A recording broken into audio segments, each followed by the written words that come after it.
পশ্চিম মেদিনীপুর জেলার ঘাটাল মহকুমার অন্তর্গত নারাজোল নামক স্থানে 1966 সালে নারাজোল রাজ কলেজ প্রতিষ্ঠিত হয়। এই মহাবিদ্যালয়ে এখন 1500-এর অধিক ছাত্রছাত্রী স্নাতক ও স্নাতকোত্তর স্তরে পড়াশোনা করে থাকে। বর্তমানে 71 জন অধ্যাপক অধ্যাপিকা এই কলেজে নিযুক্ত আছেন। স্নাতক স্তরে কলা বিভাগে 6টি ও বিজ্ঞান বিভাগে 6টি বিষয়ে পাঠদান করা হয়। স্নাতকোত্তর স্তরে বাংলা ও সংস্কৃত বিষয়ে এমএ পড়ানো হয়। ছাত্রছাত্রীদের বৃত্তিমুখী শিক্ষাদানের উদ্দেশ্যে কলেজের উদ্যোগে প্রতিটি বিভাগে ইউজিসির নির্ধারিত নিয়ম অনুসারে ভ্যালু অ্যাডেড কোর্স ও অ্যাড অন কোর্সে বিভিন্ন বৃত্তিমুখী বিষয় পড়ানো হয়। বিভিন্ন সংস্থায় ছাত্রছাত্রীদের ইন্টার্নশিপ করারও সুযোগ করে দেওয়া হয়।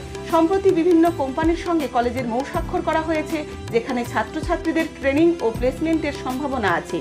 ছাত্রছাত্রীদের পঠন পাঠনের সহযোগিতার জন্য রাজ্য ও কেন্দ্রীয় সরকার কর্তৃক প্রদত্ত বিভিন্ন স্কলারশিপের বন্দোবস্ত করা হয়। ছাত্রছাত্রীদের স্টুডেন্ট ক্রেডিট কার্ডের আবেদন করারও বন্দোবস্ত রয়েছে।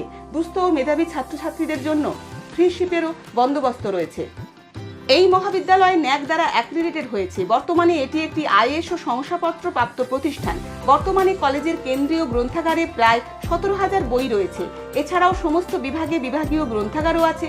কলেজে ছাত্রছাত্রীদের ব্যবহার উপযোগী অত্যাধুনিক কম্পিউটার ল্যাব রয়েছে।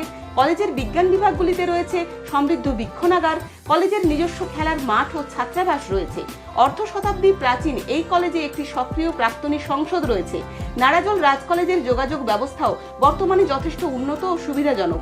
বাস, শেয়ার গাড়ি ও টোটোর দ্বারা কেশপুর ও দাসপুর থেকে সহজেই যাতায়াত করা যেতে পারে। পঠন পাঠন ছাড়াও খেলাধুলা ও সাংস্কৃতিক প্রতিযোগিতায় এই কলেজের ছাত্রছাত্রীরা জাতীয়, রাজ্য ও বিশ্ববিদ্যালয় স্তরে পুরস্কৃত হয়েছে। সমাজসেবামূলক কাজেও এই কলেজের ছাত্রছাত্রীরা অগ্রণী ভূমিকা নিয়েছে। প্রাতিষ্ঠানিক ডিগ্রি, জ্ঞান ও সংস্কৃতি এই ত্রয়ীর সুষম ও সুচারু সহাবস্থান ও বিতরণ এই কলেজকে স্বতন্ত্র ও বিশিষ্ট করে তুলেছে। তাই এই কলেজে ভর্তি হয়ে নিজের সুনিশ্চিত ভবিষ্যৎ গড়ে তুলুন।